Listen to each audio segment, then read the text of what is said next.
സിറിയയിലെ അട്ടിമറിയിൽ ആദ്യ പ്രതികരണവുമായി ബാഷർ അൽ അസദ്. സിറിയയിൽ നടന്നത് തീവ്രവാദ പ്രവർത്തനമാണ്. വ്യോമത്താവളം ആക്രമിച്ചപ്പോഴാണ് രാജ്യം വിടേണ്ടി വന്നതെന്നും അസദിന്റെ പേരിൽ ഇറങ്ങിയ സമൂഹമാധ്യമ വാർത്താക്കുറിപ്പിൽ പറയുന്നു.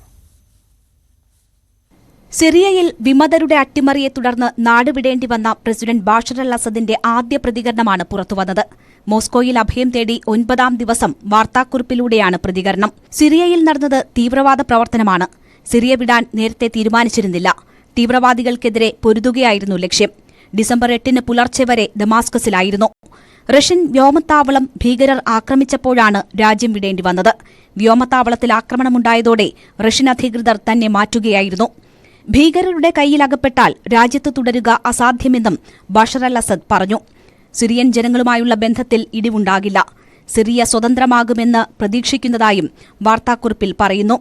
താൻ രാജ്യം വിട്ടതിനെക്കുറിച്ച് പുറത്തുവരുന്ന അസത്യങ്ങളുടെ കുത്തൊഴുക്കിലാണ് ഇപ്പോൾ ഇക്കാര്യങ്ങൾ പറയാൻ നിർബന്ധിതനായതെന്നും സുരക്ഷാ കാരണങ്ങളാലാണ് വിശദീകരണം വൈകിയതെന്നും അസദ് വിശദീകരിക്കുന്നു. അട്ടിമറിയിൽ പുറത്താക്കപ്പെട്ട അസദ് $250 മില്യൺ മോസ്കോയിലേക്ക് കടത്തിയെന്നും അസദിന്റെ ബന്ധുക്കൾ റഷ്യയിൽ അനധികൃത സ്വത്ത് സമ്പാദിച്ചുവെന്നും ഫിനാൻഷ്യൽ ടൈംസ് റിപ്പോർട്ട് ചെയ്തിരുന്നു. ഇതിന് പിന്നാലെയാണ് അസദിന്റെ പേരിൽ വാർത്താക്കുറിപ്പ് പുറത്തുവരുന്നത്. News desk, news 18.